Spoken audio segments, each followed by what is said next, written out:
Fala aí, pessoal! Tudo bom com vocês? Pessoal, eu tô gravando esse vídeo, tá? Bom, são dois motivos, na verdade. Primeiro, que muita gente estava me perguntando as diferenças entre o modelo de pagamento PPS e o modelo de pagamento PPLNS, tá? Esse é o primeiro motivo. O segundo foi essa notícia aqui desse Maxipool tá fechando as portas, tá? Então, por esses dois motivos, eu tô gravando esse vídeo aqui. Vamos para a vinheta. Agora, Chia News.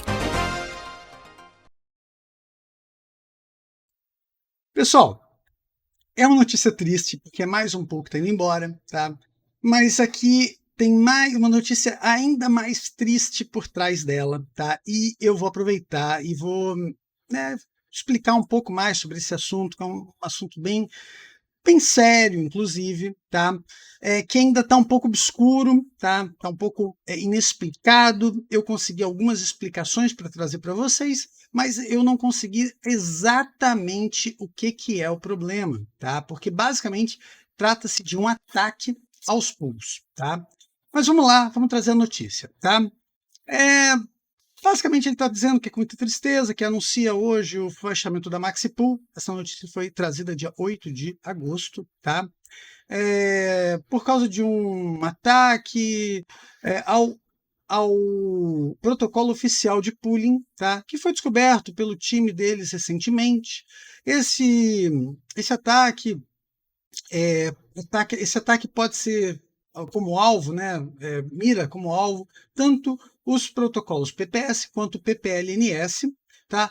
E podem causar dano financeiro significativo. É, os ataques podem forçar o fechamento de qualquer pool em alguns dias, tá? E podem permanecer indetectados, não detectados, né? Nós comunicamos este caso, né, para é, quem administra blockchain, né, o pessoal do Chia, né, mas eles tiveram uma resposta desapontadora, que foi a sugestão número um foi ignorar o risco, porque o risco era muito pequeno e associado, um risco pequeno associado ao ataque. Apesar disso, o custo do ataque parece ser baixo e pode ser aplicado a pools muito rapidamente, etc. E tal. Basicamente, o que ele está dizendo, pessoal, que para as pools que utilizam o método PPS, o risco do ataque fica com as pools. E para as pools que ficam... Ele vai dizer isso um pouquinho mais à frente, eu vou explicar isso um pouco mais à frente, mas eu já estou dando um spoilerzinho. E para as pools que utilizam o método PPLNS, o risco do ataque é dividido com os usuários que estão na pool. Então, basicamente é isso. E que os usuários e que quem administra as pools tem que administrar os seus próprios riscos. Olha só que resposta mal dada, pelo amor de Deus. Basicamente, né? Nós temos motivos para suspeitar que o ataque já está acontecendo, né, baseado nos resultados que a detecção, né, que nós estamos detectando, papapá, papapá. Em suma, pessoal, eu tô lendo a versão em inglês, mas eu até vou ter uma versão traduzida aqui para vocês, para poder colocar isso aqui para você. Desculpa, pessoal. Pessoal, então basicamente, nós temos motivos para suspeitar que esse ataque já está acontecendo ao nosso pool, com base nos resultados dos métodos de detecção que implementamos. No entanto, esses métodos de detecção são ineficazes e os invasores têm maneiras de contornar isso, se quiserem. Para os pools operados em piscinas, se a sorte de suas piscinas estiverem baixas e permanecer baixa por um tempo longo, por um longo período de tempo, existe a possibilidade de que o mesmo ataque também esteja acontecendo à sua piscina. Se você gostaria de saber detalhes desse ataque, teremos prazer de compartilhar com você. Eu gostaria que eles tivessem compartilhado aqui com todo mundo, mas eu acredito que eles não tenham feito isso para não dar ideia a pessoas mal intencionadas, né? Mas tudo bem. Nenhum negócio adequado pode ou deve ser construído ignorando os riscos. Concordo plenamente com eles. Seguindo a conversa, decidimos interromper todos os projetos existentes e futuros para esta blockchain, né? Eu acredito que eles vão adequar, o pessoal do Chia vai adequar a blockchain para que isso não aconteça mais no blockchain do Chia. Tá? O que vai acontecer a seguir? Que eles vão pagar qualquer saldo não pago acima de 0,01 Chia. Amanhã, no pagamento normal diário, a pool agora estará pagando tudo do bolso próprio devido ao ataque. E o pool não aceitará mais novos membros com efeito imediato. O pool não recompensará mais agricultores com Chia, mude para outro pool, e os serviços redirecionados a pool continuarão funcionando até que a maioria dos fazendeiros tenha mudado. Bom, obrigado por estar conosco, esperamos não ter decepcionado a sua confiança, blá, blá, blá. Pessoal, isso aqui é relativamente sério, tá? Isso aqui não é uma notícia que nós gostaríamos de ouvir, tá? Por vários motivos, tá? Se isso realmente for verdadeiro, tá? Trata-se de realmente um ataque que pode causar problemas para os nossos rendimentos, tá? Eu encontrei um postzinho no Reddit, tá? Que está explicando mais ou menos, tá? Eu vou deixar esses dois links para vocês na descrição do vídeo, tá? Mas que está explicando mais ou menos o que está acontecendo, tá? E aqui o Johnny está explicando mais um pouquinho melhor, mas ele não entra em detalhes, tá? O que se trata desse ataque, tá? Então, para resumir, um exemplo, né? Um ataque com 9 petabytes, por exemplo, de espaço plotado, ele pode entrar numa pool que tem 1 petabyte de espaço, por exemplo, 1 petabyte, ou seja, ele tem 9 vezes mais espaço do que a pool, tá? E pode contribuir para parciais que não vão ganhar. Pessoal, eu não consigo entender exatamente o que ele está dizendo, tá? Porque ele com 9 petabytes, ele podia estar solo, ele podia estar ganhando diariamente, solo, sem problema, ele não precisava estar contando com pool nenhum, tá? Então é aí que eu não consigo entender exatamente o que ele quer dizer. Mas a gente a gente ainda não entende exatamente o que é esse ataque, tá? Eu estou trazendo para vocês a notícia e estou trazendo para vocês o problema e vou explicar para vocês o que é o PPLNS, o que é o PPS, etc. Tá? Apesar disso, o atacante poderia esperar ganhar blocos quase que diariamente. Foi o que eu acabei de falar para vocês. Ele poderia estar solo ganhando blocos praticamente diariamente, mas pode forçar a pool, sacanear a pool, apesar disso, né? Em vez disso, a pool, né, que poderia, né, com mais 9 petabytes, ou seja, 10 petabytes, poderia sim estar ganhando blocos diariamente, ela não vai ganhar blocos diariamente e vai dividir os ganhos vai ter que pagar, né, aquele atacante e vai dividir os ganhos dos 1 petabyte dos usuários com aquele atacante com 9 petabytes. Eu acho, pessoal, que esse exemplo é um exemplo muito quase que ridículo, tá? Porque seria muito fácil identificar um atacante que tem um poder de mineração tão maior do que o pool tem, né? Seria muito bizarro um ataque desse gênero, tá? Então, eu acredito que não é um exemplo muito prático, esse exemplo que ele está dando, tá? Ele explica um pouco melhor aqui o que eu ia explicar para vocês, tá? Isso afeta mais os pools que usam PPS, tá? E aí, logo, daqui a pouquinho eu vou explicar para vocês o PPS e o PPLNS mais em detalhes, tá? Porque eles continuam pagando o Chia baseado nas parciais, tá? E não baseado nos blocos ganhos, tá? Já os PPLNS são afetados porque os outros farmers, né, eles diminuem seus ganhos porque eles têm que dividir os ganhos dos blocos com os atacantes, né? Basicamente, os atacantes eles não contribuem para ganhar blocos e têm que dividir os blocos de quem efetivamente ganhou blocos com os atacantes. Basicamente é isso, tá? Então, Para uma pool muito grande, tal, o atacante precisa de um poder de shares, né, um poder de lotes comparável com a pool para fazer esse ataque, etc. e tal, né? Então, eu acredito que pools muito grandes estejam um pouco mais imunes a esse tipo de ataque, tá, pessoal? É, né, precisariam de um ataque, de um financeiro huge, né, um financeiro enorme, né, um poder financeiro enorme para poder fazer um ataque desses, né? E precisariam um espaço plotado enorme, né? E aí que eu não entendo de novo. Para quem tem tanto espaço plotado assim, não tem necessidade de atacar ninguém, não tem necessidade de fazer nada nesse estilo, né? Basicamente, não pode se unir a um pool normalmente, a pessoa pode fazer as coisas de maneira legítima, não tem por que fazer esse tipo de sacanagem, né? Em suma, tá? Ele que diz que ele diz que os pools podem descobrir esse tipo de ataque por uma fingerprint, né? Pelo tipo de configuração,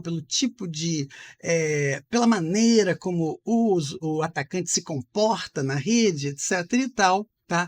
E forçar o ataque e dividir essas informações com outros pools para que force o atacante a replotar, né, uma vez que ele vai ter uma quantidade enorme de plots para replotar, e ele vai ter que mudar o seu comportamento, porque ele não vai ter condição de ficar replotando para poder continuar a fazer esse tipo de ataque, né? Então, seria uma maneira de exigir, de forçar o atacante a mudar o seu comportamento, né? De novo, a gente não tem muitas informações detalhadas sobre esse tipo de ataque, pessoal. Então, né, é um pouco mais complicado. Em conclusão, esse tipo de ataque ao protocolo oficial de pooling, né, não funcionaria como esperado, mas precisaria adicionar a detecção, né, uma metodologia de detecção que já é conhecida, né, um vetor de ataque, né, basicamente é aquela questão do fingerprint, né, aquela questão da metodologia de ataque.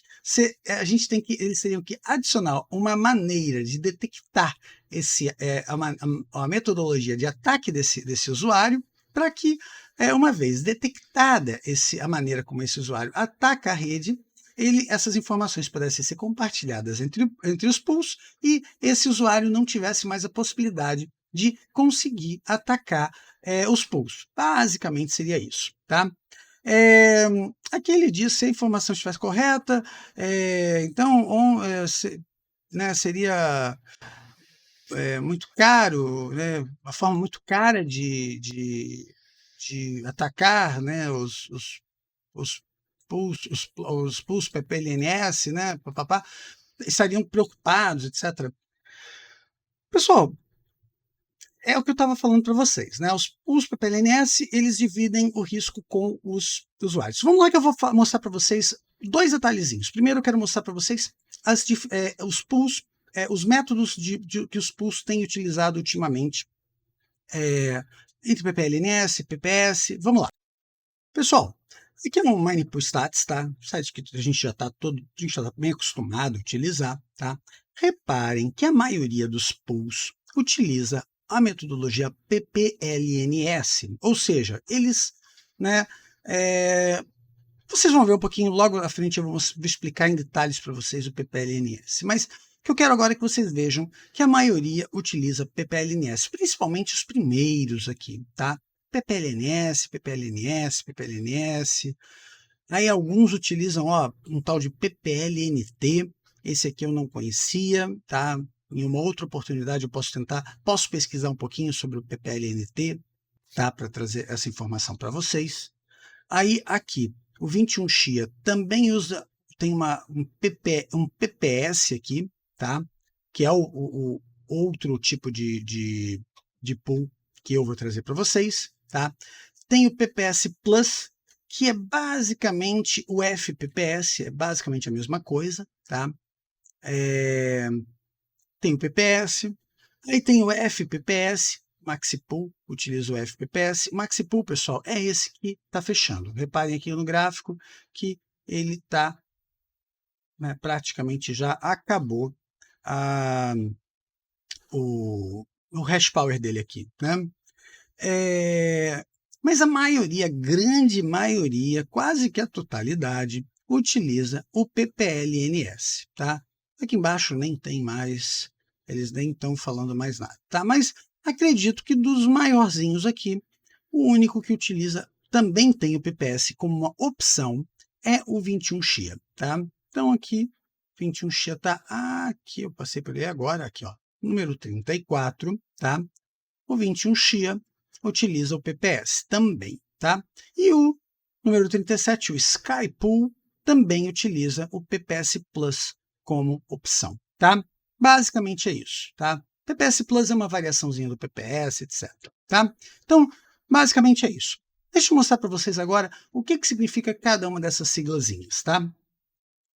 Pessoal, eu preparei isso aqui bem rapidinho para vocês, tá bem resumidinho, tá? Não tem muito detalhe, mas o objetivo era justamente não não trazer muita confusão, tá? Aqui para vocês. É mais um objetivo é trazer alguma coisa mais resumidinho, tá?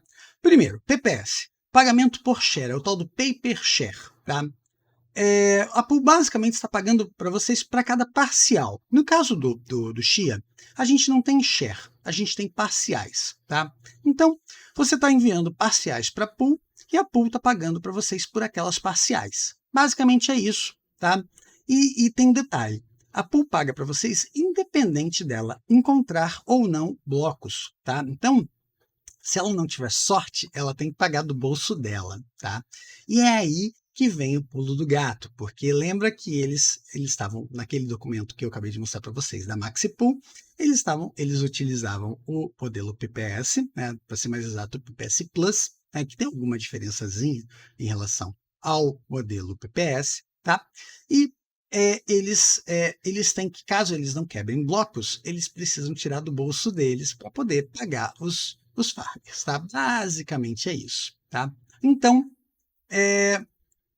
o modelo PPS, nesse caso que eles estavam reclamando de um possível ataque, etc. e tal, ele é extremamente vulnerável a esse tipo de situação, tá? Então, é aí que está o problema desses pools que utilizam o modelo PPS, porque eles não dividem esse risco com ninguém, tá? O risco fica todo com a pool, que por consequência cobra taxas mais altas, tá? Geralmente, tá? Geralmente. Em alguns casos vocês viram que não é o caso, tá? O valor a ser ganho pode ser estimado com uma certa precisão, pois a recompensa não é variável e a sorte não influencia diretamente o farmer, né? A sorte ela é um pouco menos, influencia um pouco menos, porque se você teve aquela parcial, se você enviou aquela parcial, você vai receber aquela pela parcial que você enviou. Basicamente é isso, tá bom? Modelo PPLNS, tá? Pagamento pela última, né, N-share válida. Basicamente, a pool te paga quando um bloco é encontrado, mas não é só baseado no número de parciais que o farmer enviou para o pool, mas sim no número de parciais enviados para o pool em uma determinada janela de tempo, tá? Que é o pool que analisa isso, tá? Basicamente, geralmente, tá? É baseada na janela de tempo de um bloco até o próximo bloco, tá? Mas não necessariamente é assim, tá?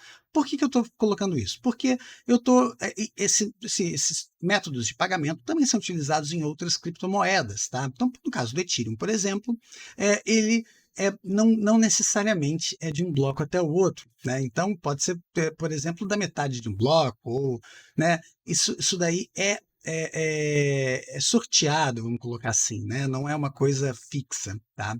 Então, por isso que é um número N, é um número, né, que o próprio pool vai determinar, tá? No nosso caso, como ele gera aqueles números, né? Ele gera o número de pontos que a gente tem, eu acredito que isso daí sim seja baseado no número de shares que a gente. De shares não, né? De parciais que a gente forneceu para o pool do último bloco farmado até o próximo bloco farmado, né? por isso que a gente recebe sempre quando ou quando um bloco é quebrado, ou quando a gente atinge o pagamento mínimo da pool, tá bom? Então, o risco é dividido com os farmers, né? O disco é dividido com os outros farmers que tem no pool, tá? E o ganho não pode ser estimado com precisão, pois não se sabe exatamente quando o pool vai quebrar o próximo bloco, né? E, por consequência, a sorte influencia nos ganhos, né? Se o pool quebrar mais blocos, consequentemente, o farmer vai ganhar um pouco mais, tá bom? E o FPPS, ele é muito, muito, muito parecido com o PPS, tá? Mas a pool paga também os ganhos estimados através de parciais, fornecendo, né? Só que tem um detalhe, e aí entra o detalhe que no meu entender, ele é um detalhe que acaba valendo para outras criptomoedas, e eu não sei aonde que isso se aplica muito bem ao Chia, tá? O que acontece? O FPS, ele paga, além de pagar o pagamento das shares e tal, né, ele paga a crescida, ele paga, além das shares, ele paga o pagamento das taxas de transferência, né, que no caso do Ethereum, do Bitcoin, são relevantes, né, no caso do Ethereum, principalmente, são muito relevantes, né, inclusive na última modificação, né, que aconteceu semana passada no Ethereum, eu até fiz um último Chia News sobre isso, ele agora está queimando alguma parte, né, o que a gente chama de gas, né? Ele está queimando parte dessa gas, né? Por dois motivos. Primeiro, para tornar a moeda um pouquinho mais deflacionária, o que faria com que a moeda subisse de valor, que é muito bom para a moeda, né? E o segundo ponto é que é para diminuir um pouquinho os ganhos dos mineradores, né? O que não é tão bom para os mineradores, mas o que também já coloca o Ethereum um pouquinho mais perto do Ethereum 2.0, né? Que é uma modificação que eles estão querendo, né? Que eles já estão tentando já há algum tempo fazer que estava prevista para acontecer no final desse ano e que foi prorrogada para o final de 2022, tá? Eu, no futuro, vou fazer um vídeo um pouquinho mais detalhado sobre isso, mas como as informações ainda não são muito claras e eles ainda estão naquela de prorrogar as datas, etc., eu estou guardando, né, isso tudo ser mais confirmado para poder trazer informações mais corretas para vocês, tá bom? Então, geralmente, isso aqui acontece a cada 24 horas, tá? Tanto no PPS quanto no FPPS, tá? Às vezes pode mudar um pouquinho, né? Dependendo do pool, né? Cada pool pode trabalhar de uma maneira diferente, tá? E o risco novamente fica todo com a pool, tá? Que por consequência também cobra taxas mais altas, tá? Da mesma maneira que no PPS, tá? E a sorte também não influencia diretamente nesse método de pagamento, porque os pagamentos são previsíveis. Você pagou, você ofereceu aquela share, você ofereceu aquela parcial, você vai receber por ela, né? Basicamente é isso, tá? Então, agora vocês sabem mais ou menos o que significa, mais ou menos não, agora vocês têm uma ideia boa do que significa os tipos de pagamento, tá? E por que o PPS e o FPPS, né, como a gente viu aqui, né, fica tão vulnerável, né, como a gente viu ali aqui no Maxipool, fica tão vulnerável, né, que ele utiliza o FPPS, que na minha opinião é nada mais ou menos como o PPS, tá, pessoal? Eles se autodenominaram FPPS, mas eu não sei exatamente por que eles se autodenominaram FPPS. Eu acredito, na minha concepção, eles são PPS, tá? Assim, é mais no sentido de eles conseguirem estar